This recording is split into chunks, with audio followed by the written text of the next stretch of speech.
Yeah. So if there's no light, I'm okay. Yeah, I that's can right. whisper now. Yes. I mean, you can whisper Nancy things while it's on anyway, I'm All not. right, I'm gonna get the meeting here. I'm sure that's Do the video in the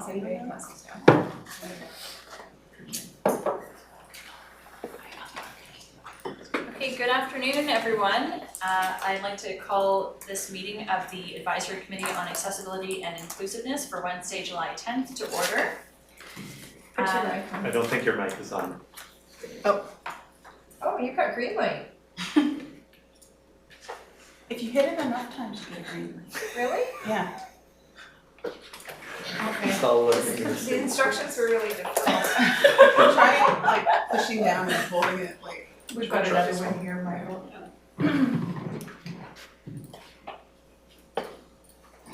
Is it really? It's not Why good. is yours the only one that acts differently? What are you doing? I will switch your two for this one. Oh, good deal. 2 for 1.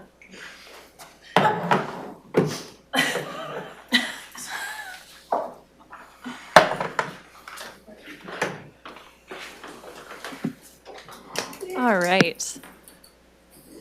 Hello, everyone. I would like to call this afternoon's meeting of the Advisory Committee on Accessibility and Inclusiveness to order for Wednesday, July the 10th. Before we get going today, I do want to address the fact that we unfortunately lost an amazing member of the Accessibility Committee. Wendy Hall passed away, and it was quite sudden. She was at our last meeting, and then we heard from her family that she'd been diagnosed with cancer and went into palliative care and unfortunately passed away. And it's a huge loss for everyone, and it was just the suddenness of it and what an amazing member of the committee she was and of the community. She was a real pillar for a lot of people navigating the system through her work with the Family Support Institute. And she was just such a kind-hearted, generous person and such a strong advocate. It's a really big loss for everyone. So my heart goes out to her friends and family and all the community members who loved her. And it's absolutely impossible to fill her shoes. And I'm really grateful for the work that she helped us do. And I know we'll kind of keep her in mind as we continue to do this work and draw strength from the path that she showed for us. So yeah, huge thanks to Wendy, and we will keep her in our memory. And we have a card that the committee will be signing to send to her family as well. So the work continues, and with that, we will talk about the introduction of late items. I believe, Nicole, you had an item that you're adding for the end of the meeting? Yeah, I just wanted to make an announcement about Outdoor Play Day. And that's regarding for the Child Development Center? Yeah. Okay, great. We will we'll talk about that under late items. Under other business, yes, thank you. And so may I have a motion for the adoption of the agenda? Moved by Tammy, seconded by Tanya. Thank you. And all in favor? Okay, thank you. That carries.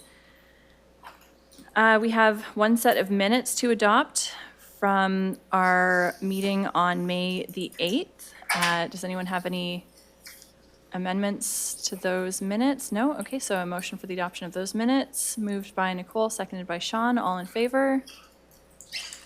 Thank you. And I don't believe we have anything under council communications, so moving right into presentations on Westwood Lake Beach accessibility upgrades and washroom upgrades, to be introduced by Michael Lonsdale, the Senior Project Manager. Thank you for being here, Michael.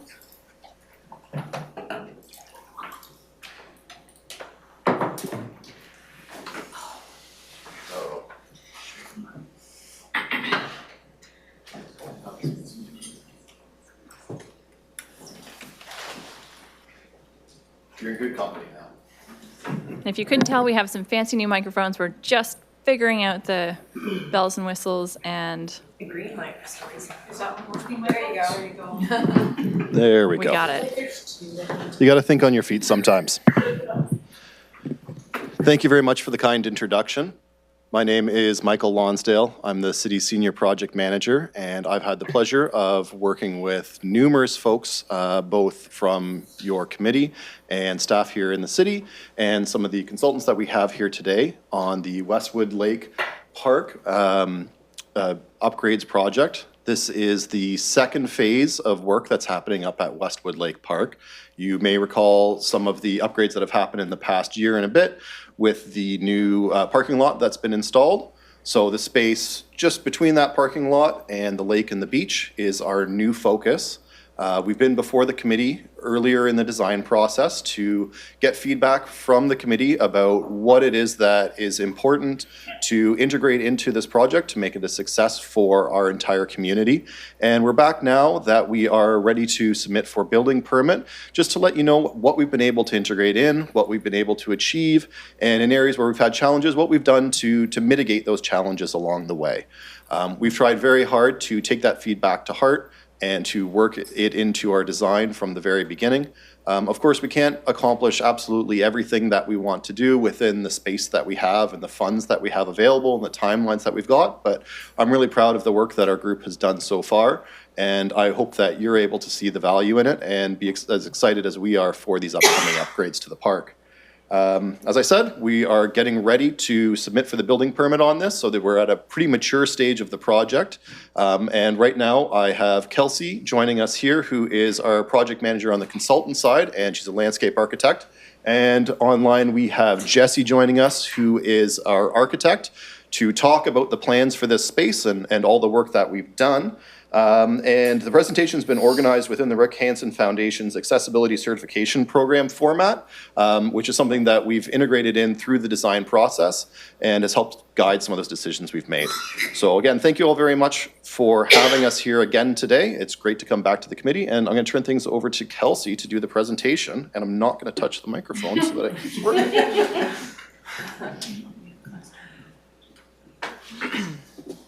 Hello, everybody. I'm Kelsey Hurlbutt. I am with the Tula Project, and I'm a landscape architect, as Michael mentioned, and also the project manager for Westwood Lake Beach improvements and the new accessible washroom facility. I'd like to start off by just giving everybody an overview of what we'll be talking about today. We'll be looking at a general site plan overview, reviewing vehicular access, looking at exterior approach and entrance, talking about exterior surfacing, interior circulation, interior services, environment and sanitary facilities, and wayfinding and signage.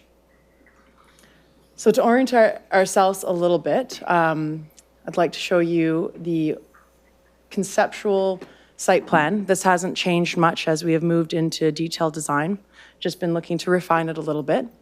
And one of the big asks was to increase the beach area. So you'll see a beach area quite significantly increased in area, bordered by a seating feature with tiered seating down from a very wide and accessibly graded pathway that connects all the trail system through around Westwood Lake to the existing washrooms as well as Second Beach. That was a primary connection that we wanted to ensure that we focused on making to ensure and complete the loop that everyone is running and cycling and walking and wheeling through every day. A primary factor on where we located our different elements was the proximity and adjacency to the accessible parking stalls that were included and that exist now from the first phase improvements. And so there's a primary access to the beach, a primary ramp access to the beach, as well as the washrooms, which both have direct access to from the accessible parking. You'll notice that we actually connected we noticed an opportunity to connect the sidewalk and add a secondary pathway so that anybody else coming from the parking lot can directly move through the washroom buildings and into the site. And then everyone who's coming across on the raised pedestrian connection can come directly to the beach or peel out to the washrooms or move down into the boat ramp, which will also act really nicely for smaller watercrafts like paddle boards and things like that. We wanted to encourage multiple accesses to the trails, to the beach, and to the lake.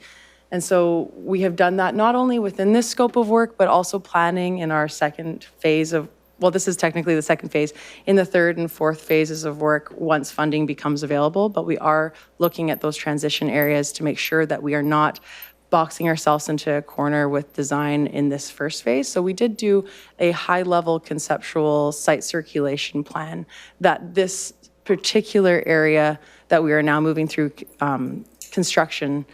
moving through to construct this coming year will respond to. We have dispersed seating opportunities throughout the whole site with universal seating opportunities, some things with backrests, some without, areas where somebody can wheel up to sit with dignity next to their friend or their companion. We have tables that have the ability to wheel or walk up to, or just be used as a nice side table. We have clear spaces adjacent to seating, not only for wheelchairs or walkers or strollers, but also for service dogs. We've included we're going to be including, with the mention of service dogs, we're going to be including a dog like watering station, as well as a year-round water station on the washroom. And you'll see the buildings are clustered. There's about four buildings there. They're all gender neutral. The larger building in the center is the universally accessible washroom. The other three washrooms are larger and will accommodate a wider range of use, more diverse range of use. The central washroom, the accessible washroom, has a nice big shade structure. One of the big things we heard from a lot of the engagement in the past input was that there's not a lot of shade on the site, and this site does get beautiful sun all year. So we included a nice big shade structure there that will act as a nice backdrop to programmatic events or just provide respite from the sun. And then that is also complemented through our trees that we have integrated throughout the site, as well as our shade cells. Something that is probably pretty important to note is that we have been engaged to look at a site-wide, so all of Westwood Park Lake, an accessible wayfinding playbook that we will then implement first on the second phase of work. So that is in the works, and that will be carried through in this project. If I go to the next slide. Oops. Did I go too far? Vehicular access. So what you're seeing here, the areas that I've highlighted, are the only vehicular access that is going to be allowed on site now. The red area is the vehicular access for the boat launch, and the blue area is where the accessible parking borders our area. Something to note here is that we are limiting the interaction between vehicles and park users, and that's going to just automatically increase our safety. We have, again, as I noted, accessible parking at the park entrance. The parking lot can accommodate navigation for Handy Dart and buses. The passenger drop-off and pickup can be accommodated at that raised pedestrian intersection, which leads directly down into the beach and the access through the ramp and the decision point between going to the trails or maybe going to Second Beach or going to the washrooms. And one thing that has been really nicely worked into the plans, and with increasing the beach slope and making sure that we have a nice accessible beach slope, we have actually created a little bit more height differential between the beach and the gathering space area that has been very nicely accommodated by an accessible graded ramp down. But the entire area, including that red area, is of a single surface. There's going to be no curbs to navigate. It's going to be all accessibly graded around a 2% slope. And it'll allow a lot smoother transition between all spaces. So you could essentially go from the sidewalk that runs down the parking lot into this space without hitting any grade differences, any stairs, any curbs. There is public transit to Arbert Road, and the vehicular access within the project boundary, as I noted, is limited to the boat launch. So you're no longer going to be able to move all the way through the park. And I think that that is something that, I mean, for those of you who are maybe have plans to go up there in the next week or two, the city has put up sort of a temporary, has temporarily integrated and to give people insight into how this park will start to function, which will also lend itself nicely to that transition between what was before and what's going to be built now. Start getting people used to how to navigate the space. With regards to the exterior approach, I did mention that the wayfinding signage will have a playbook that incorporates the entire Westwood Lake Park, and that we will be going through detailed design to implement that wayfinding signage, accessible signage plan in this phase of work. It'll be important that we have really clear graphics and braille. That wayfinding signage I'll talk a little bit more about later, but it'll be directional and informational to just help people navigate and understand where they are. Seating and rest areas are located throughout the park. Again, university accessible site furniture is smattered throughout the park to give people respite and places, nooks to hang out in. All slopes are under 2.5%. All ramps are under the 8.3%. All ramps will have handrails as required. One thing that was really important for us was the access to the beach, and we didn't want to put in a ramp that was hitting the max of what we would consider an accessible standard. So what we did was we actually broke up that ramp, and a typical accessible standard would be a 9-meter length at 8.3%. And what we have is we have two lengths, 3.5-meter lengths, with a 3-meter landing, and then another 3.5-meter length. And that just will provide a lot more ease of movement. So right now in my world, we have 3 different types of surfacing. We have asphalt, we have concrete, and we have pavers. And historically, you know, in years past, with different types of specifications and different construction techniques through the install, pavers have not serviced us well, especially from an accessibility standpoint. And this is something that I'm part of a number of review boards and review panels for pavers, because I want to be able to integrate this material into our work. And there's been leaps and bounds in the science behind pavers and how we, not only the pavers themselves, but how we install them and the standards for which I will accept to make sure that they are an accessible surfacing material. Not to mention there's a number of different accessible standards out there. The ADA, the ACA, and the BC Building Accessibility Handbook also all reference what their standard is for us to be able to implement pavers. And because of that, all paver companies have, over the last 10, 15 years, have gotten on board, because otherwise they're just going to lose a ton of business. So they're really motivated to, they've been really motivated to make that shift and invest in an accessible surface. So what we're looking at here are a number of different specifications that I ensure is a part of all of our projects and that we will be dedicated to on Westwood Lake. We're speccing a Bellegarde paver. This is a paver that has been through rigorous accessibility testing and meets or exceeds the standards that we have here in Canada and in the States. The Bellegarde paver is compliant with ADA, ACA, and BC Building Handbook, Accessibility Handbook. The big things about pavers is that it's the chamfer, it's the differential and the differential settlement in height, and it's the space between the pavers. And all those things combined make it a nice surface or make it a troublesome surface. So, our specification, the accessible standard for space, like for a space between anything, between a grate, between a paver, is 13 millimeters, and that's about half an inch. What we're speccing and what I have consistently implemented in my construction projects over the last 10 years is 3 mils. And that's a very, very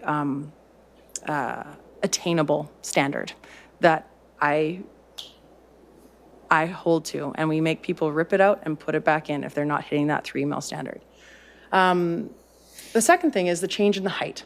So that's our differential settlement, our vertical change in height. And from an accessible standard, 6.4 millimeters is a standard. What we'll be accepting here, it exceeds that accessible standard at 3.2 millimeters. This Belgard paver passes the comfort test and passes the wheelchair pathway roughness index. It's compliant with that standard. And the paver chamfer itself is reduced and is only 3 millimeters. So that also lends itself to the comfort test. So all those things combined, in different projects that we have worked on, have created these nice, smooth, accessible surfaces that we have received really good feedback over time, not just implemented last year, over time. The beauty of pavers from a maintenance and an operation standpoint is that if they do start to settle, or if they do start to move a little bit, it's very easy to replace them because they're not all knitted together. You can pop them out, regrade it, recompact it, and put them back in. And so over time, this surface actually performs better than concrete or asphalt, where if you have a root popping up some asphalt, or if you have a concrete break because of settlement, you're not really replacing that unless you're replacing the whole pathway. And that's actually something that we see at Westwood. That whole pathway in front of the current washroom is hard to navigate for anybody. It's rooted up, but to redo it is a huge effort. Whereas if we see this happening, because it is easier to address it, you can address it quicker and with less cost. The last thing that I found really interesting is while I was I was on the board for Belgard and reviewing their products, is that they've been doing some testing on how people interact with pavers. And across the board, pavers have been noted to, in their research, even if they are on a road surface, so like even if it's on there's a curb and there's a road surface and then another curb, if that is pavers, the drivers and bikes and skateboarders all go slower just naturally without any extra signage because it's a difference in material. And so where we have, the boat launch happening and that transition between a people and car space versus a people-only space, this is a really excellent material to use there because it not only signifies to people that, hey, you're entering a more pedestrianized feeling space, and maybe we should move a little slower and keep an eye out. And those intuitive cues lend a lot to public spaces that have those shared attributes. I will pass this over to Jesse Garlick, who is our architect from Studio 531. Oh, Jess, can't hear you. Your microphone's not red.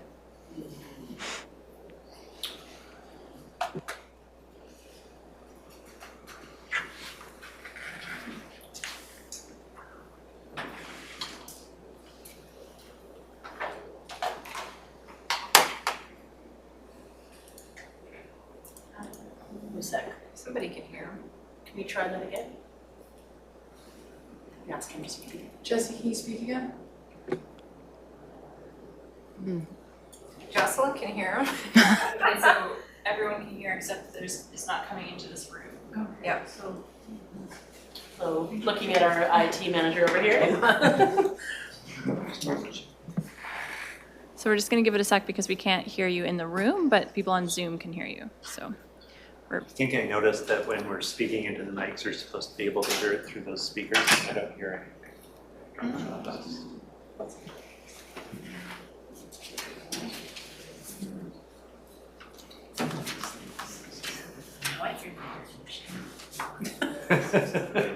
We will, if you can just hang tight, we will let you know when.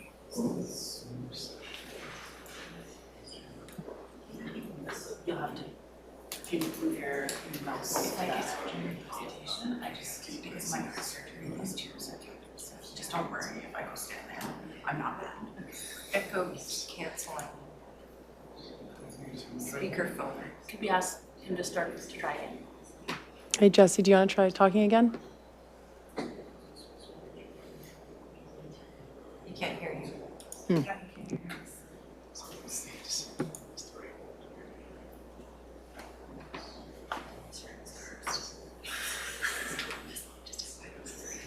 Well, is this? We have had issues here.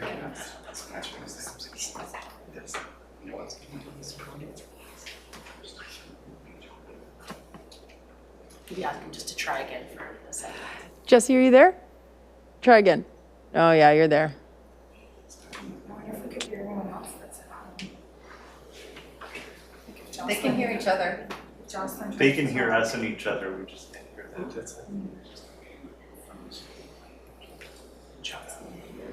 Yep, she's off the screen. It's on 3. What's that? She came in. We're out.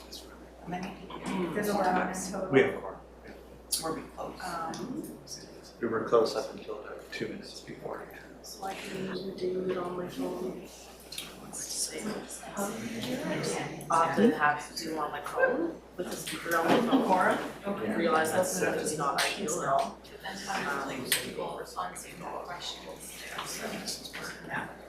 They can come through my phone speakers. I mean, I'm on Zoom, I can turn my laptop sound on. The volume on the TV. Troubleshooting. We can hear you now. Yes, we are troubleshooting, and But that's, Yep. right now it's just Read the laptop. coming through my own laptop, No, right. but not into the room. So we could put you on the phone, but it still makes it impossible for committee members online to ask questions, so. Their questions would come through my phone speaker. Or I'd have to hand it over to Kelsey. I think so. All right. We can have you come through this speaker. If I just Okay. mute myself and then you can talk. Okay. I'll finish up with the last slides and then open up to questions for everybody. And then I can answer. Do you need a minute, Derek? I don't want to interfere with the meeting. There's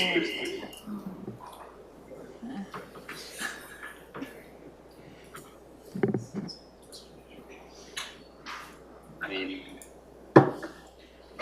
Kelsey, you can take over, I'm sure.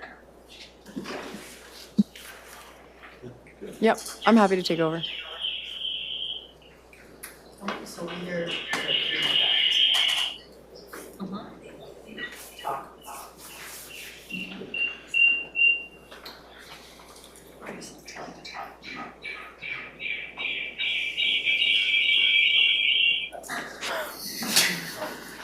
Sounds like a scream.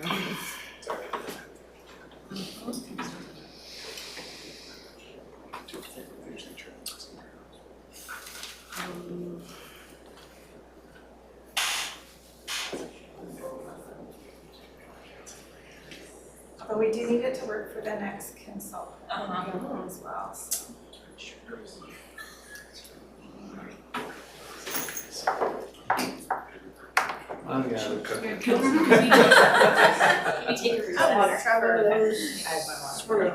Okay, so we're actually going to take a 5-minute recess here and try to get this sorted. So everyone can just take 5 and see you at 4:38. I'm coming.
Okay. So Jesse, our presenter, is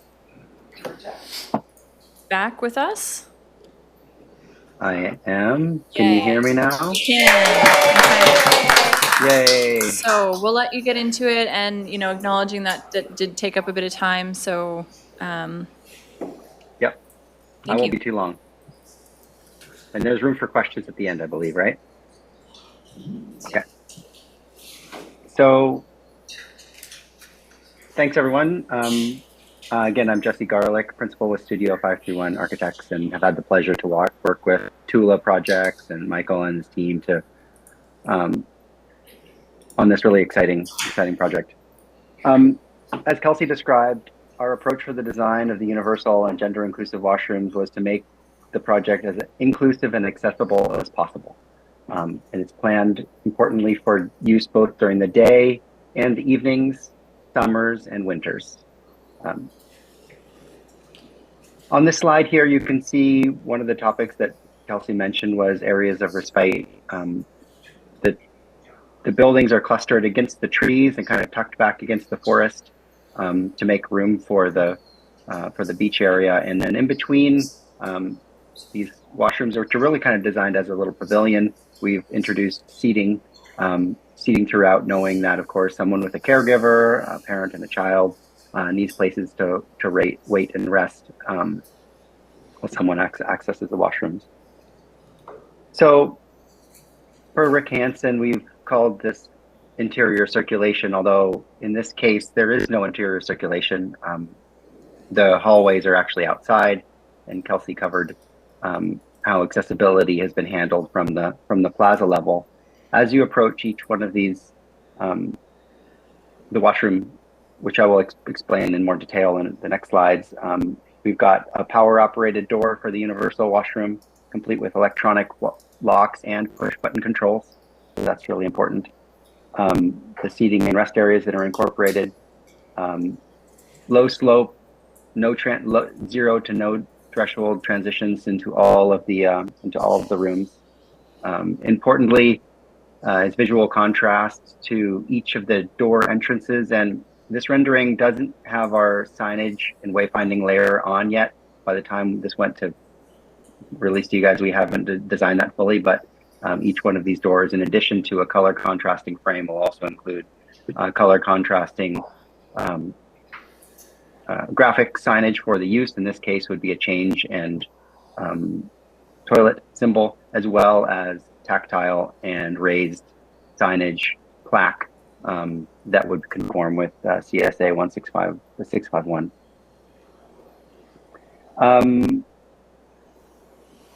Good illumination, that's been really, again, the use of day and night use.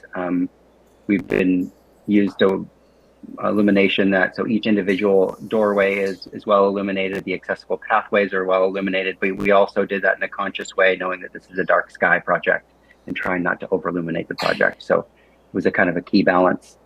And I think just related to that, the interior circulation, but as this, the lighting actually includes an uplight, soft uplight component to the soffits, so that at night, the building will come like a kind of a warm glow, so you could approach and again, naturally know where the building is. And then as you approach and get closer, you'll be able to identify it visually, each entrance. So next slide. And so I guess next slide. And I guess I'll summarize the design of the washroom buildings themselves. Includes 6 gender-neutral toilet and changing stalls, 1 universal washroom and family change room with adult change table, and I'll go into that in more detail, and as well as some all-season outdoor showers, which are not seen in this shot. Previous slide. In this slide, you can see 4 of the 6 gender-neutral toilet and change rooms and their entrances with the seating areas in between. Next slide. So the universal toilet change/family room is a really important, kind of one of the most important parts of this project. It's a very large room. I think, more than, what do we have, 3.7 meters by 3.8. We have, 12 feet by 12 feet, very large, generous room. And it is designed with power locks and operators. Most importantly, it has a motorized adult change table inside, sink, and toilet. It's actually a rough-in for a future shower. We're not putting that in at this time, but it's adjacent to the mechanical room. So that would be easy. So we're providing rough-in for that. There's floor drains that would accommodate. Again, this is an all-season facility, so locating the mechanical room and so that we can have frost-free usage of this site for all seasons is important. And this is really the kind of the ground zero for any time anyone needs some assistance. If it's a family, or if it's someone with their assistant who needs. I know that there was a request for an adult change table, and as well as kind of best practices for these. So this is an important piece. And it's complemented by 6 other change toilet rooms, and we go to the next slide. And as Kelsey mentioned, these aren't fully accessible, but they are significantly larger than a conventional toilet stall. So they're 5 feet wide and 7 feet deep. So they're big enough to easily accommodate a parent and child. We have a small change bench and hooks on one side. We've also included grab bars, and even though someone with a wheelchair would need to use the fully accessible washroom, anyone with a mobility aid could easily use this. And if anyone needs a little extra stability at the toilet, so that would be provided by the grab bars that are installed. This would also include a sink and hand dryer.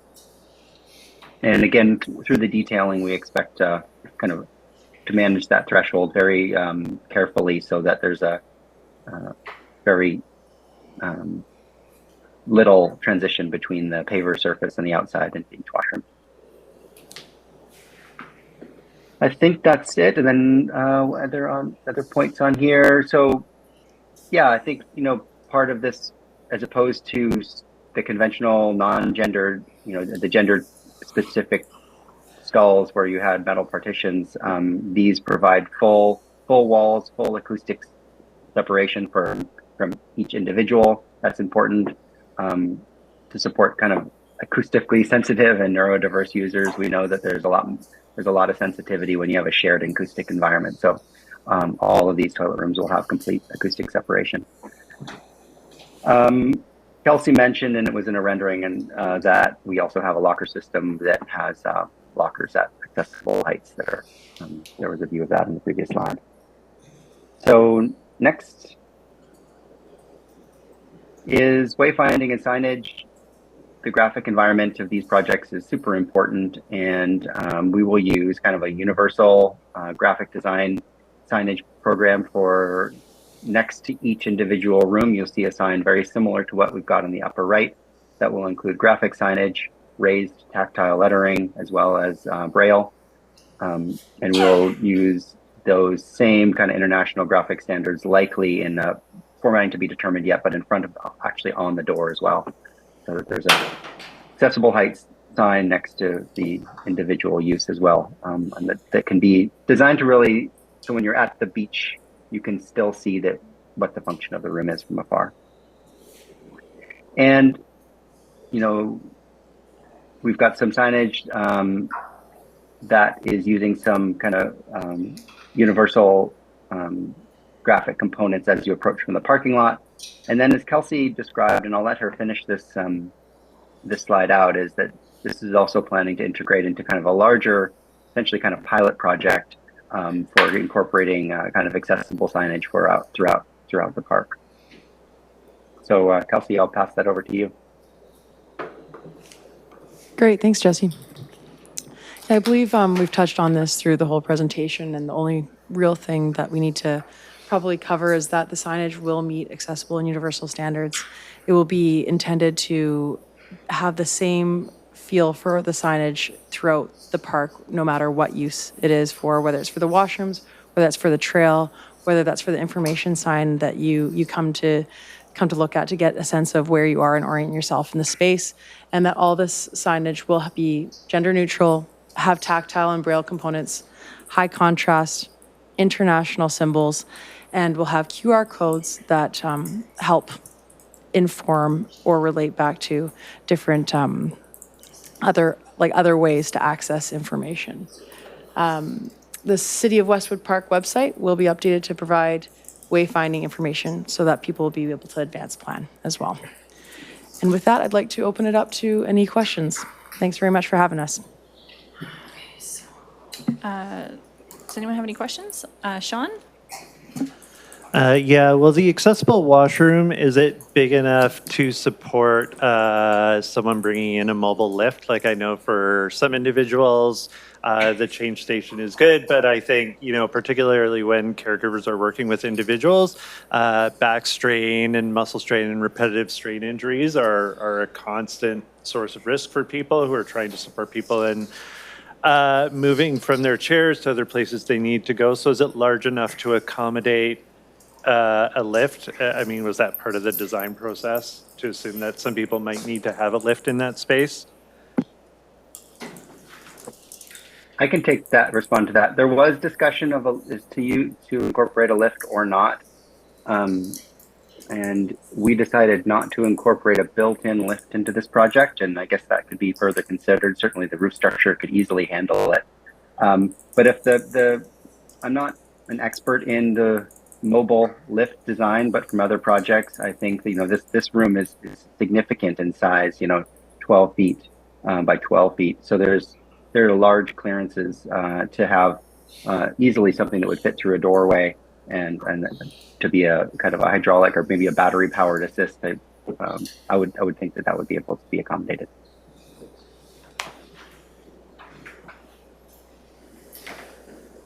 Yeah, Nicole, thank you. I guess just in follow-up to that, there's power like plugins available within that bathroom, like power outlets, AC power outlets. There are AC power outlets throughout. I think each wall actually has one. Okay. At an accessible height. Yeah, it's hard for me to say if a Hoyer lift would fit in there with all the other equipment, but it would come through the doorway for sure. Mm-hmm. Okay. Jocelyn. Hi. It's so interesting to see. To hear about the development and how it's coming along. I had a couple questions, and I apologize. I don't have the materials in front of me. I'm on vacation, and our connectivity is really bad. But I guess my most pressing question is exactly how many wheelchair accessible washrooms will there be? One. And that's the one that is like 12 feet by 12 feet. Is it that big universal one? Okay. And maybe you can help me understand how the decision came to be, but my concern and the reason I ask is that it's a family change room as well as everything else.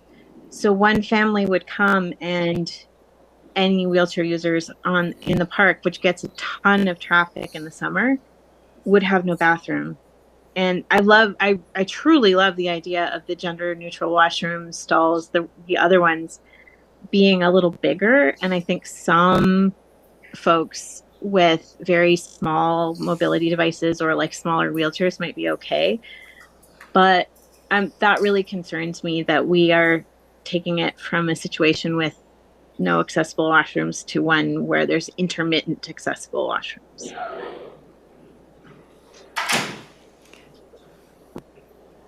Michael, is that something that you'd like to comment on? Yeah, that's something that is still dynamic. It could be. Yeah, thank you for the comments there, Jocelyn. So Partly, in what will help to mitigate that is all of those other washroom stalls are set up so that they can be change facilities as well. So a family could go in there, not necessarily a large family, but a mom or a dad and a couple of kids could definitely get in there. There's a bench built in where they'd be able to use that as a change facility. And earlier within the project, we had looked at integrating in as well a new set of change rooms to the space. But based on the historic usage of the park, the change rooms aren't particularly well used. We don't really get very many calls to open them up. It's not a high use area, so we thought that prioritizing that space to include another washroom facility might be a better use for that space, while those little washroom kind of pockets are also able to function as a change space. That it's good to know. I'm just kind of curious, like, I know a lot of consultation went into this, because I remember being at events and talking to people at your booths about it. Was this made with the awareness of the amount of traffic you're getting from people who can really only use a fully accessible washroom? Yeah, absolutely. So that's how we arrived at the count of washrooms that we're using is based on some of that, what I'll call, for lack of a better term, kind of surge data of we're having events in the park and we want to be able to accommodate about this many folks down to, hey, it's Tuesday in September and about this many folks are coming through the park, and trying to find a fine line of where the optimal usage is. We can't build out too many units because the funding and the budget just doesn't allow for it. But we also don't want to build too few because we want to make sure that we're being responsive to the community's needs for the space. So we took a look at all of that usage data and designed it with that bathroom count to best practices for that. My only other question was about whether the sort of soft glow lighting is something that is helpful or like useful for folks with low vision, or for folks with low vision, because I know sometimes that glow is not always enough for navigation. So Jesse, if you want to speak to that, Yeah. it's something Jesse and Kelsey and I have all talked about pretty extensively to ensure that the lighting works very nicely aesthetically. It works nicely with a night sky, or dark sky rather, space, but it also is providing guidance and wayfinding for folks with visual impairments. Yeah, I'll take that. I think probably all of us could answer that question because we've discussed it pretty extensively. The uplight component was really to try to light the soffits and to provide that distant approach kind of wayfinding that, okay, there's an activity. But as you get closer to the washroom, there are downlight components as well. So there's downlights, there's higher light levels right around the entry to the universal toilet rooms, as well as an individual light over every single doorway. So we've increased the light levels around the accessible features as well, and as well as the individual entries, trying to kind of walk that fine line of not overlighting it, but also providing sufficient illumination for those who need a little extra light levels. And then throughout the space, we have downcast lit bollards that will help people navigate, not just over to the washroom, but to be able to get out to the parking lot or to be able to get over to a bench or that sort of thing as well. Thanks. Thank you. I'm going to go to Tanya and then Sean for a second question. Am I on there? I don't know how to do it. Here you go. Thanks. I just kind of want to follow up on what Jocelyn was saying, because I think she makes a good point. I'm not certain that current usage is predictive in this case at all of what future usage is going to be. I mean, I would love to use Westwood Lake, and I'm sure you're not counting me because I'm not going there because I can't. There's no point. I can think of a dozen carrieds I know off the top of my head who work with people with disabilities, and particularly disabilities that are more severe than mine, who don't even bother to try to take their clients or their children, the parents I'm thinking of, to Westwood Lake because it's not accessible. So to look at how it's being used now, to me, isn't reflective of how it would be used if the adaptions were made. So I don't know how we balance that. Could I maybe ask a question back? So Yeah.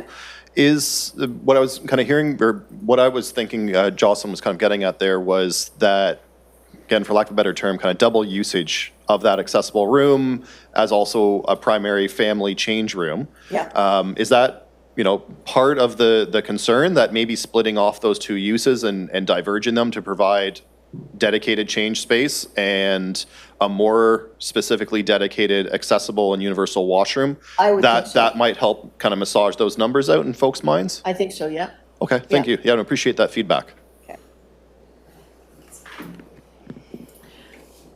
Tammy, for a first question. Okay, I'm hearing that one accessible washroom is not enough. So, and you're thinking that you could do a separate family change room and a separate, still one accessible washroom? Can it change into like more than one accessible? I think even if there's 2 power wheelchairs on the beach, that only one of them can use the bathroom at a time is kind of a problematic. Yeah, I hear you. We're working within the bounds of the budget that we have available. And so the focus has really been on creating a high quality facility for everybody within the community to use. I don't have to tell you that does come with, a cost associated with it.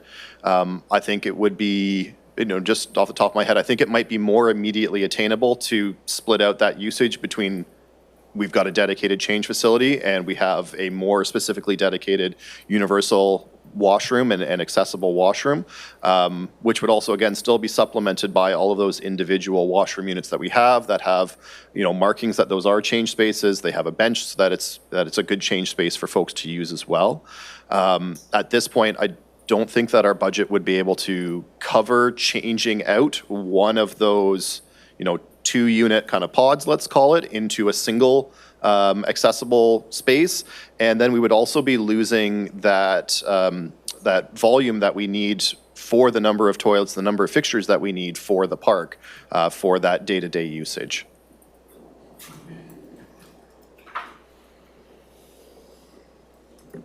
So I have Sean and then Nicole.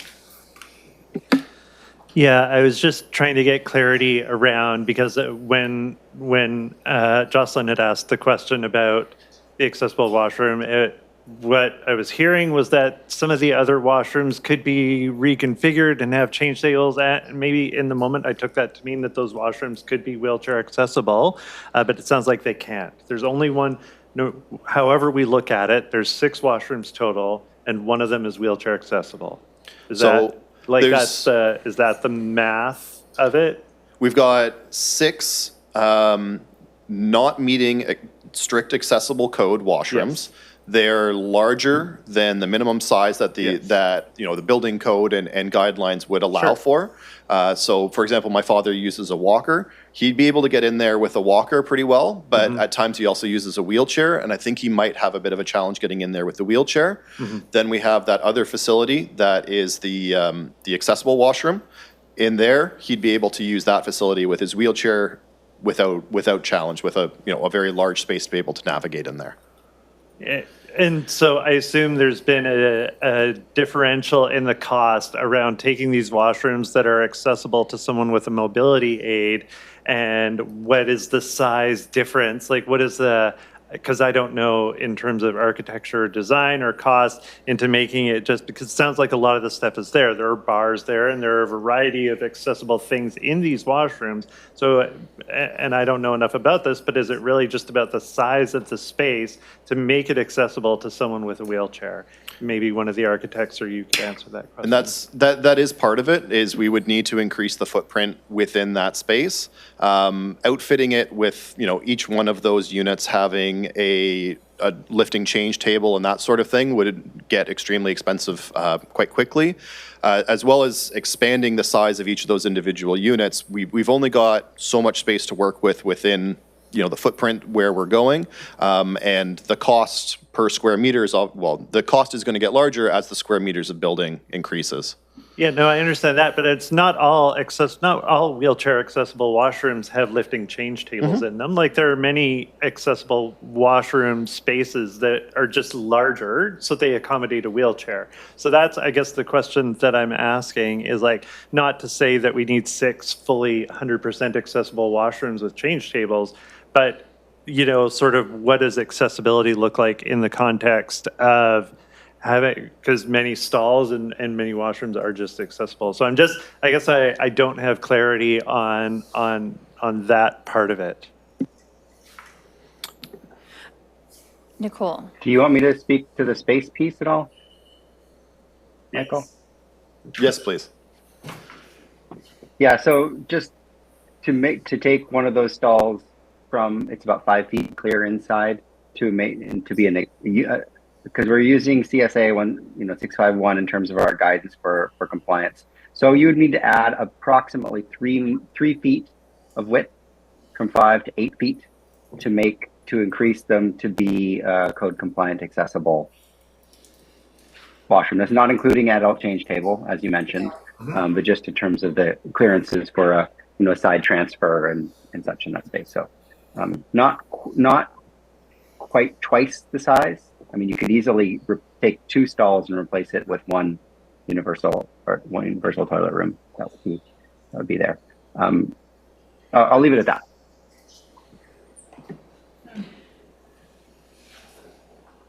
I'm just going to throw out there that the committee could decide to send a motion to council asking for additional resources to be put into this project to facilitate the addition of another fully accessible washroom stall. And, council will do with that as they wish, but if the committee feels really strongly that this is an element that is required to make this project a success for the future, that could be an option. Nicole. I think that your last answer somewhat answered my question. I guess what I'm wondering is if you took 1 or 2 of those pairs and made them not symmetrical, but one just a stall and the other one an accessible washroom, is there enough space if we take the 2, I think you said 5 feet wide, so if you took the 2 5s and switch, I don't know how wide you need to have an actual bathroom, because I appreciate the multi-use that's pictured in, I don't know, page 14, slide 2, of having a wood bench and a toilet and a sink in each one. But if some of them didn't have the wood bench, but that it meant that we had 1 or 2 more that were wheelchair accessible toilets, not change areas, wheelchair accessible toilets and sinks, then you sort of, you improve the access for, everybody without reducing the number of toilets. I'm just wondering, can we split those pairs in a different way and make more accessible? Jesse, what's the smallest single stall that you would recommend? Yeah, I mean, I understand the question. With that exactual module footprint, could you change it to a toilet and a fully accessible stall? I actually don't think so. Within those exact dimensions, it's close, and you get down to the issue of what's an appropriate single stall width, which is also not an easy question, especially when you're trying to accommodate a range of uses.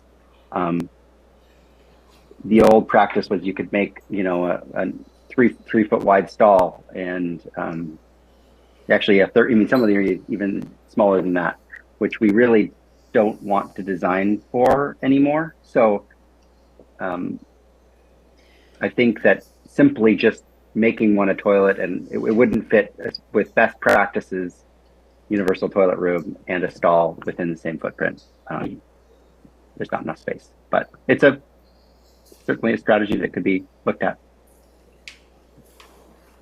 So we've definitely gone over time with this presentation as well, and rightly so because of technical issues, blah, blah, blah. If there is a will of the committee to make a recommendation or request to council that we make a specific either funding addition or change to the design that facilitates that. I'm open to receiving a motion to that effect. Alexandria, you have your hand up. Thank you. I'm hearing sufficient concern from the committee about the inclusion of only one fully wheelchair accessible washroom at this site. I know a lot of time and energy and resources are going into this Westwood Lake Park development.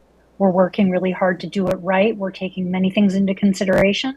And I think under the circumstances, given the concerns we've heard around the table and online, I would support a motion to go back to council and ask for additional funds to allow for the addition of, or allow one of the washroom stalls to be made fully accessible for a wheelchair, not a if not a changing table, but just a wheelchair. I would have that. So do we need, can you provide us with some motion language? Yeah. I think in this case, what we would need to do is ask that give direction for staff to do a report with options for additional funding for the Westwood Lake Beach accessibility washroom upgrade to accommodate a second wheelchair accessibility washroom stall. So I'll massage that a little bit more, but basically we would need probably direction for staff to do a report to look at feasibility options and what that would look like before just asking council to consider funding on the spot. Yeah, because it might not just be funding, it could be a redesign of the Yeah, so footprint. just options for accommodating a second wheelchair accessibility washroom stall, understanding that it's not with a full change table, that just a larger. Okay, so that, Larger washroom. So we Alexandra, make a motion for council to direct staff to do a Correct, yeah. So I'll massage that out, but I've got the intent. so Alexandria has moved that, then if you're good with that, Alexandria, Tanya seconded. Yes, I am. Thank you. All in favor? Carries unanimously. Thank you, everyone. And thank you so much for the presentation and for the work of the consultants. We're going to have an amazing product at the end of this, so. Thank you all very much for your Thank you. time and your feedback. We really do appreciate it. Yeah, And we're looking forward to thank you, making this a everyone. great facility for everybody. It's going to be fantastic. Okay, so now we are moving into our next presentation, and Jeremy Holm is going to introduce this for us. Good afternoon, everybody. I'm Jeremy Holm, Director of Planning and Development for the city, and thanks for having us here to present the city's Form and Character Development Permit Area Guideline Review Project, Update Project. I'll be really brief, respecting the time, and turn it over to our consultants shortly to present the project and seek some input from the committee. But yeah, very excited to be here in front of the committee to get your input on this. I'll maybe just frame the project a little bit and then turn it over to the consultants. Firstly, though, I should introduce, we have staff here as well. We have Chris Schulberg, Heritage Planner, who's lead on the project, as well as Christine Mays, planner, and then Alicia Fesser is planning assistant, also working on the project, helping us out with this. So just briefly to frame the project. So development permit area guidelines, they're a tool in the consulting team, and I'll ask them to introduce themselves as they present, just to save time and to walk you through their presentation and introduce themselves as they go. But development permit area guidelines apply to private property, and it's a development approval tool that the city uses. This project is actually coming out of City Plan. It's part of the implementation of City Plan, the official community plan, the NIMO Reimagined that some of you probably participated in. And the official community plan designates land within the city for form and character development permit area for review of industrial, commercial, multifamily, and mixed-use developments. Go through design review. Actually, your chair is actually also a member of the design advisory panel, which is a component of the development permit review process. So there's a panel of experts and community reps that review these designs through a development permit process, review private development designs for commercial, industrial, multifamily, mixed-use projects in the city. So to frame it a little bit, this does apply to private property. It's reviewing basically what you see from the outside. So the land, it's the site design and the building design from the outside. It's not really the interior layout or the technical details of the structure of the building or its components. It's really what does the building look and the landscape and the access and the parts that you see if you're walking by on the street or if you're viewing the building from the outside. So in addition to that, there's other aspects that drive design considerations related to accessibility. Building code, obviously, BC Building Code, and the consultants will touch on that a little bit and how that interacts with the development permitting guidelines. There's also in the public realm, so the streets fronting private property, there's also the city's manual of engineering standards and specifications, which guide the design of the street improvements, the works in the street fronting a project. So just to kind of set the frame, if that's clear of what we're talking about, I'm happy to take questions on that later. And for now, I'll turn it over to the consultants unless you have questions of me. So. Great, No, thank I you. think that sounds great, and just cognizant of the fact that we won't go past 6, so we'll kind of keep it tighter and make sure that we have more time for the questions and input that you're seeking from the committee at the end. Thank you. Hi, thanks everybody for joining us today and for the great introduction. I'm Kristen, and I'm here as part of a larger team of the consulting team, and that's comprised of Boniface Alexiak Politano Architects, my firm Elk Plan Design, Perry and Associates, and Focal Engineering. And some of these team members are here with us today. I guess you're in charge of the slides, so I'll just say next slide to kind of pull that, and then next slide again. So a development permit is a land use permit used by local governments. And as mentioned, they look at the exterior of proposed buildings on private property. And today we're looking at a specific kind called form and character development permits. Next slide. Development permits help Nanaimo make sure that new buildings line up with our official community plan. That's called City Plan Nanaimo Reimagined. And that's the city's strategic planning document. And this provides the direction for the next 25 years on a lot of things like land use, climate adaptation, accessibility, inclusion, and more. And it was really the starting place for the project that we're talking about today. So when City Plan was being developed, there was a lot of community engagement, and that's really helped to set out the priorities, like the 5 main goals that are in the official community plan. And those are green, connected, healthy, empowered, and prosperous. So these design guidelines that we're working on were identified in the implementation plan in this. And so it's just really exciting that we're moving forward with this now and helping to bring the community's ideas really into action. Next slide. A development permit is a land use permit used by local governments. They're used to look at the exterior of proposed buildings on private property. So just keep that in mind as we work together today. Next slide. Design guidelines really help us look at things around buildings like landscaping. And they also contribute to pathways and plazas that we might see on private property. On this slide, there's an illustration of 2 buildings with a sidewalk, and highlighted in green are trees near a seating area. There's also a small green wall above a parkade and planters on private property. This illustration kind of helps us see how design guidelines can help bring plants throughout a property and just create more beautiful, comfortable spaces to enjoy. Next slide. Design guidelines also can speak to art. So in this illustration, we see the same 2 buildings, but highlighted in purple and red is a plaza with a mural and sculptures. There's also benches with umbrellas. So this example helps us see how features can create a place to socialize and spend time together. And it's really nice that people can enjoy art here and be protected from different weather conditions. Next slide. And just looking at some of the great examples that we have in Nanaimo as well, we wanted to highlight a building that's located at 3080 107th Street. And we have a photo of it on the screen. It shows a two-story townhouse. These townhouses have light gray, dark gray, and wooden panels with yellow accents along the doors and windows. And the landscaping is just really pleasant too. You can see there's taller cedar trees, short bushes and grasses, some wood fencing, and a flat sidewalk around the property.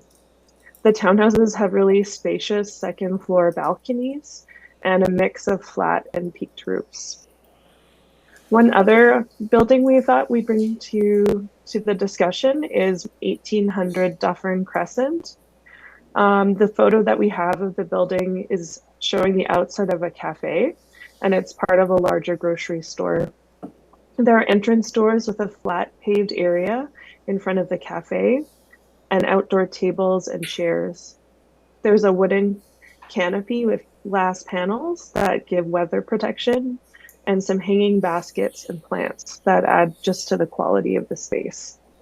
So keeping all these details in mind really helped to create better urban design and just make spaces better for everyone to enjoy. Next slide. So just before we dive in too far, we thought we'd just share a little bit about the goals of the project. So by updating the guidelines, the city is hoping to respond to changes in the building code by promoting energy and water conservation and reducing greenhouse gas emissions. They're also hoping to reinforce the vision and goals in city plan. They're also looking to create one comprehensive document so it's easier to navigate and contains all the guidelines in one place. And lastly, to update and include robust landscaping guidelines. Next slide. And this is the last slide for my piece of the presentation. It shows our project timeline. We have 5 phases, and each of them are shown in a different color. The first phase we started earlier in the year, and it's shown in a dark blue circle. That was when we did background research and finished that up in March. Now we're in phase 2, which is the first round of community engagement, and it's shown in a purple circle. Later in July, in the red circle, we'll start phase 3, and this is when our team will look at everything that was shared during community engagement and try to integrate these really important contributions into the guidelines. Then in September, there'll be another opportunity to provide comments to review the draft guidelines. And then finally, shown in the green circle, is when council might consider the guidelines. And we expect that to happen in October. Right now, there's a few ways to get involved. So in our session today is a great opportunity. There's also a Get Involved page on Nanaimo's website. Paper comment forms are available at City Hall. And then if you'd like to provide comments in a different way, Chris Schulberg in Community Planning, who's joining us today as well, has offered to be a good point of contact for that too. I'm going to pass it over now to Sarabi from my team to give us a bit more background. Thanks. Everyone, I'm Sarabi. I work with Bob Architects. And yeah, so if we could just go to the next slide. What we're going to look into further is we'll share some images to provide more inspiration for our discussions today. And to navigate the discussion, we've split this into 2 sections. So there's places to live. And then in the next section, we'll look at places to work or visit. And then as we go along, we'll describe the photo on the screen and highlight some design features that we noticed. And we hope that this helps you to see how design guidelines affect everyday places. And another thing to note just for today's discussion is that design guidelines will primarily impact the exterior of the building, landscape design around the site, and any other features on the site design. Just something to remember as we look through these examples. So let's look at some of these examples and then we'll have a discussion. So just on the next slide, we will look at now aspects for apartments or townhomes or other places we live at. So this is an apartment building that highlights connectivity. So there's a sidewalk along the street and a pathway that goes forward to the entrance of the building. And it's a flat pathway that connects you from the sidewalk to the building. The address or the street number is written in large letters, and there's some landscape buffer between the building and the street. If we look at the next image, so this is a photo of people that are smiling, some are standing, some are sitting in wheelchairs, and they're all gardening in a raised garden bed. And this is just meant to show that there's possibility for different kinds of landscapes that can be uplifting environments for all residents to enjoy. So during the discussion, we would like to hear from you. What are some other uplifting spaces and landscape designs that you have encountered or would like to see more of in Nanaimo? Spaces that everyone can use and everyone can feel welcome in. On the next slide, we see, so now we're thinking of places to live where we can be comfortable, the aspect of being comfortable in and around your home. So this photo shows two people seated on chairs in a balcony, and spaces like these are just important for comfort. And then on the next slide, we're going to look at some social spaces. So this photo shows a group of 4 people. They're seated outside, and in the background, we can see some landscaping with bushes and small trees and what appears to be a building, a residential building in the back. So having social spaces is essential for our well-being and the well-being of all the residents that live in a building. So how can this be encouraged in future developments? We'll now move on to looking at places that we visit or work. So this will be places like stores or restaurants or places where we work, which could be stores or restaurants or office buildings or industrial buildings. So just next slide and then again to the next one. So this is the first photo in places to visit or work showing connectivity. So here we see a person walking with a white cane. They're walking away from the building and they're walking on a landscape pathway that's made with flat rocks or concrete bricks with grass in between. So this highlights the importance of just having pleasant, simple walking connections. So during our discussion today, please share with us if you know of any successful examples or if you know of examples where developments in Nanaimo have fallen short of creating safe, accessible pedestrian movements through sites. So the next photo will show a mural on a 2-story building. So it is a blue background and the mural features bears, brightly colored flowers, and other ecological features. It is created by an artist called Melanie Jewell. So this building, it has a cafe on the main floor and then a yoga studio with its entrance out back, and the yoga studio extends to the 2nd floor of the building. So this is just showing an example where adding art to a retail building creates an uplifting place. So the next photo, we talk about, again, being comfortable when we're out and about town. So this photo shows 2 adults. One is sitting on a bench, the other is on a wheelchair. They're sitting in a landscaped area in front of a building. And as you can, so the hardscape extends beyond the bench to create space for that wheelchair to go in there. And so finding a place to rest or sit is really important in order to participate in various activities around the city, and it helps create comfortable environments. So what are some other elements that contribute to a comfortable place to rest or when we're out and about the city? And then on the last photo here, we'll be looking at an outdoor patio. So it appears to be a restaurant. There are many tables with green umbrellas. There's white woven chairs and small planters in between. The restaurants, so that a restaurant can be a place where people visit or work. And when we think about features at a place like this, we're thinking what what features make it the most welcoming for everyone, and how can more people be comfortable here, like we see weather protection or the umbrellas providing shade. So with that, we come to the end of some of these images that we just put together here for inspiration. And with this in mind, we'll open up the session for discussion today.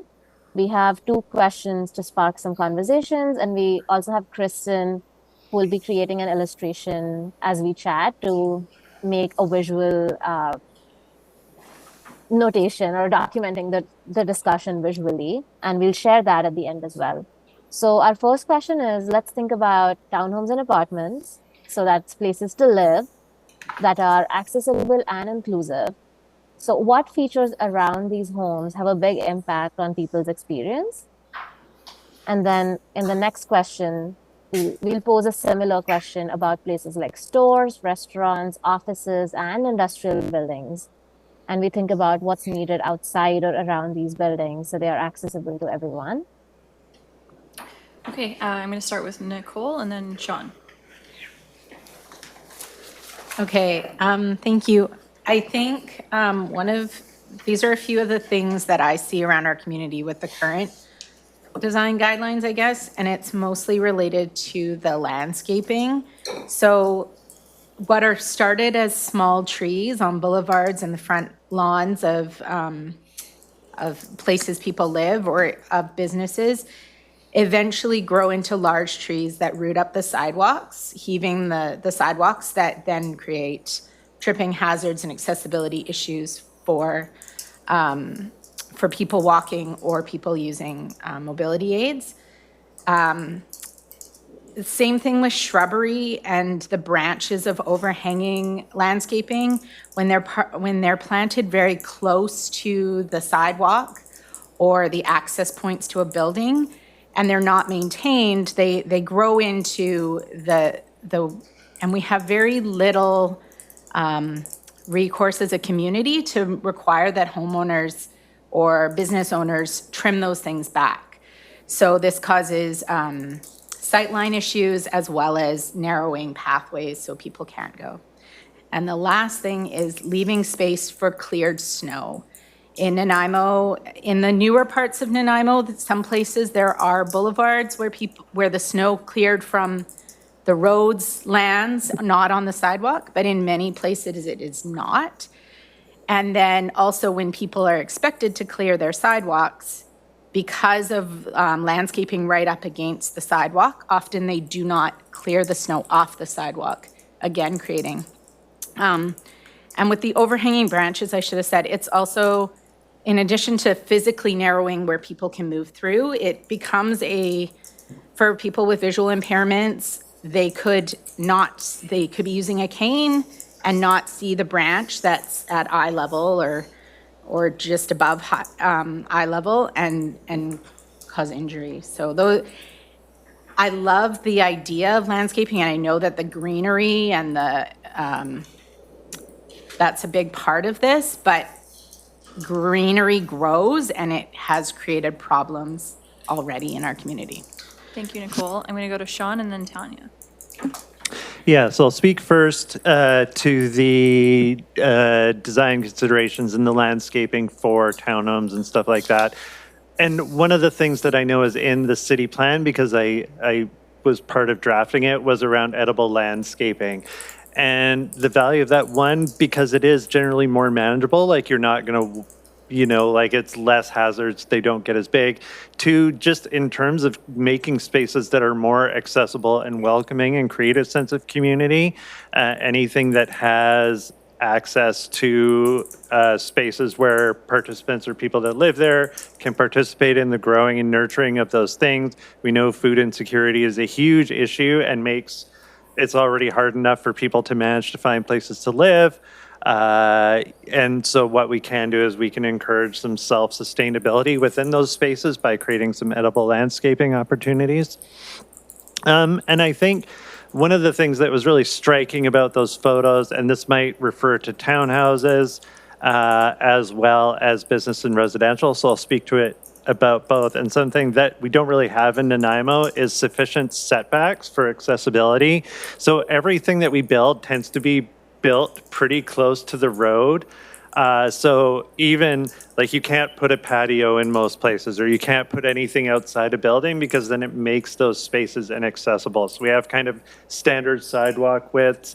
And even in places like there's a couple of places downtown where during the pandemic, they actually built onto the road to create some patio space. Those were tremendously successful. So that's an example of how sometimes you can narrow roadways or narrow other things to make room for more walking space and have outdoor patios without creating accessibility barriers to people in mobility devices.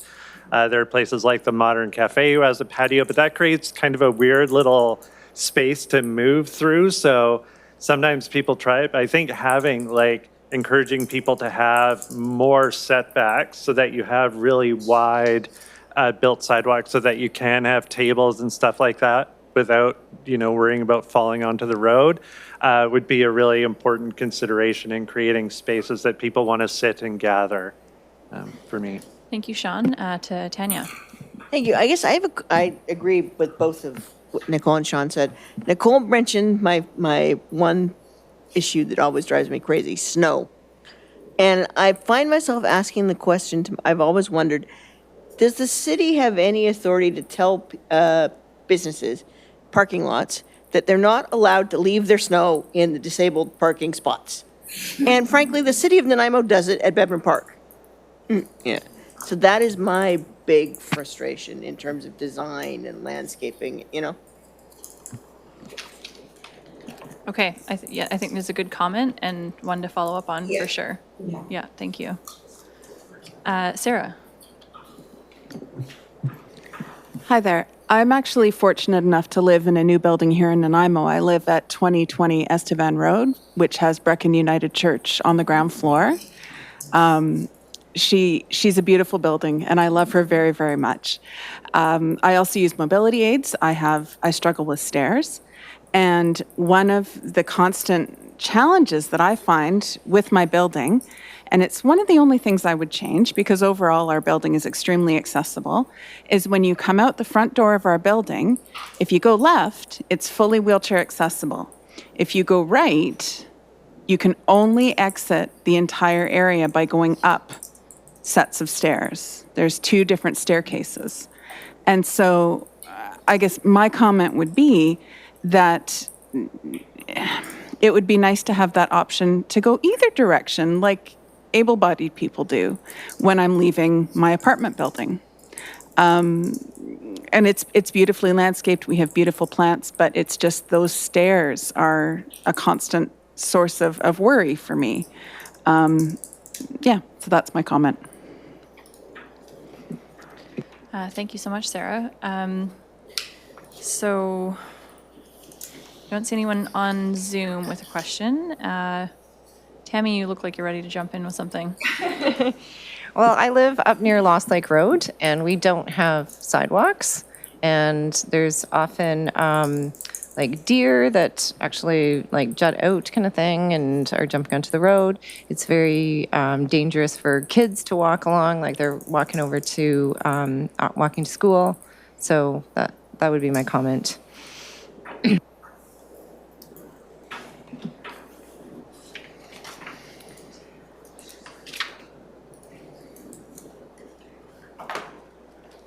So we're mainly focusing on just the outside spaces, right? Like we're not looking at the indoor features. Both questions have to do with features around the homes and what's needed outside.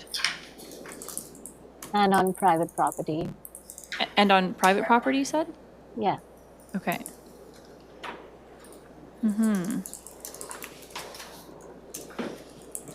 Yeah, Sean. I wonder if there are, and this is something I think I was talking to a friend about it, something that they do in other urban centers, is that our neighborhoods often don't have any cultural distinctiveness. So like there's kind of there's a West Coast design aesthetic that's not like a cultural distinctiveness. So people from other cultures and in our community come and they're like, well, yeah, this is what it's.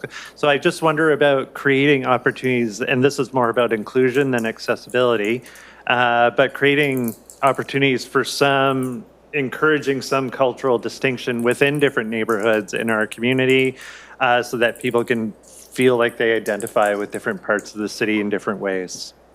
And it's opportunities for education and all sorts of other things, and connectivity and culture sharing and all that fun stuff. Yeah, I think that's a really good point, Sean, because I think that speaks to, for example, the murals, which immediately sort of set the tone, and you know what neighborhood you're in based on like what mural you're used to seeing. And there's other ways that we can incorporate public art, like concrete stamping and yeah, building color schemes. The Old City Quarter is sort of our only neighborhood where we have like a specific look of things, but we definitely heard that from neighborhood associations during the engagement on this as well, that other neighborhoods would like to have more of a distinctive feel. And some people feel like that's a less inclusive way of going, because you're like, oh no, you live in this neighborhood, it has to be this color scheme. But you know, it could also speak to the character of the neighborhood. It doesn't all have to be seaweed. It doesn't. It's West Coast, baby. Okay. Sarah. At the risk of starting a debate that is outside of this, I'm not trying to do that, but I did just want to note that during the slides, when it showed the park benches, there were 2 park benches there, and the highlight was leaving space for people with mobility aids. But what I found quite triggering was seeing that those park benches had the armrests to prevent people from lying down. And I don't know if that is within the scope of this vision, but I would like to see a city that is inclusive of people who are experiencing, who are being unhoused and who perhaps, you know, might need to lie down. And I know some cities use those park benches specifically to prevent that from happening. Or, you know, they'll have spikes on an area where unhoused people might congregate. I just wanted to note that that is not very inclusive, and having those park benches with those armrests, personally, as someone who volunteers with the unhoused, I find quite offensive and unwelcoming and not accepting. So. Yeah, thank you for that, Sarah, because I think CPTED principles, which is crime prevention through environmental design, do sort of get rolled into our design guidelines, and that's how we end up with spaces where you could sit that are covered in boulders and things like that, and it doesn't create a very like welcoming feeling environment, and so yeah, I like the approach of like trying to encourage the uses that you want to see instead of designing to discourage, but it's a fine line for sure. Tanya. It's an interesting thought that if there weren't those armrests there, for someone like myself, it would be easier. Like, I don't always want to sit in my chair. It would be neat to be able to be in the park and slide out of my chair and sit on the bench, you know. And if depending how it's structured, that's not easy to do. Like, I had an interesting experience I'll try to keep it short, but on the Hello Ferry, and the way they seated us, where they put us, they wanted me out of my chair. I'm like, well, I can't get out of my chair because I can't get over this big, there's a table in the front and and the armrest is too high. And so how do you expect me to do that? Yeah. I just have, I guess, a question to folks who use ramps. Like, are there styles of ramps that you find like difficult to navigate? And what would be your recommendation when people are designing ramps? Because I know like Nanaimo's quite hilly and you run into the issue with the grade, and so sometimes they're like really long and curvy. And is there anything that you think is a best practice? Like the ramp at Swilana, the one that goes, that's terrible. Nothing like that. I would prefer more gradual and maybe a turn if it's wide enough for me, but the bridge is terrible. Yeah. As someone who uses a walker, the ramps that I love are the ones at Departure Bay that go up and then there's a stop and then you go up again. Yeah, those are excellent, excellent. Nicole? I think there's probably people that are more skilled to talk about the regulations when you build a ramp have like distance and then platforms but I think that what we sometimes do in Nanaimo is to get away from those actual grade restrictions. People will use the slope, the natural slope, and the building into the natural topography, and then you get grades that are more than accessible and not having platforms. So yeah, like we have a very hilly city, and sometimes it does take a large amount of property to properly ramp something. Yeah, we see that a lot. Okay. Tammy? I just found it interesting, this photo with the man with the white cane on the surface, and it looks like there's like a piece of concrete and then grass and then a piece of concrete and then grass. And I'm just wondering, I know Richard's not here today to speak to visually impaired, but how that cane is navigating that surface. I think it would be very difficult for a walker and wheelchair, and even like if you're not going exactly straight on, like if you're going a little bit off center on a wheelchair, I feel like your casters would just totally fall off of that. So like consistent surfaces and maybe I just found it interesting that that was used as an example. maybe it's a jumping off point. It's like you can and identify then what's wrong with there's it. a And that branch sticking out in the side of his head. that's the what not to do. Okay, noted. I don't know if any of Alexandria, we still have you online. If you wanted to jump in on any of this. All of my comments have been shared with other people, so I'm good. Thank you. Awesome. Okay, I'll ask just for final comments, anyone? Sarah? I did find that the presentation about, like even about the paving and the pavement blocks and everything during Westwood, that was actually, parts of it were quite informative to the kinds of things we'd like to see here, right? Like just, talking about how that photo of the gentleman with who was visually impaired probably was having a hard time on that path. The path that they're discussing for Westwood, I think, would be lovely. So, incorporating more of those ideas that we just talked about would be great. Great, and I think that's why it's important to have these like flagship projects that we're doing that are, built to the highest accessibility standards, and then that can kind of set the tone for future developments. Okay, well, thank you so much for the presentation and for, we have a very cool graphic. You can kind of see it up there that's being drawn as we speak based on some of the input, so that's cool to see, and that will get circulated out to the committee after the meeting. So while she continues with that, we have no reports today. Under other business, I will just mention that because we do have now a vacancy on the committee, and because we very recently did advertise for applications, which we got Sarah added to the committee, which was a great ad.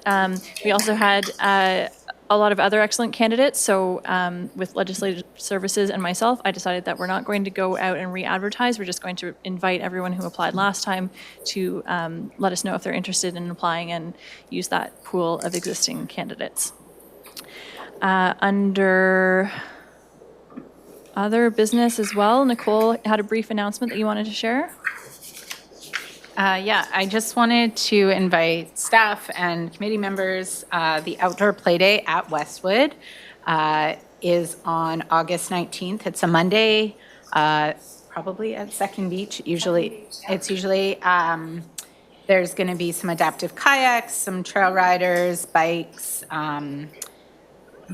opportunities to see what park use might look like in the future, and it might actually be very relevant to whatever phase 3 or whatever the next one is that incorporates the use of the water, not just getting to the water. Can I add to that? So Island Med-Equip is bringing out a tent with a change table and a power Hoyer lift kind of thing. Plus, we'll have the Hoyer lift for getting some people in and out of the kayaks. But it's sponsored by Ainsworth, and we'll have hamburgers, hot dogs, plate. So different vendors. Pacific Sport is one of the big vendors that's going to be there. Robin Bull is on our committee. We'll have an inclusiveness area where we can people can experience some different adaptations.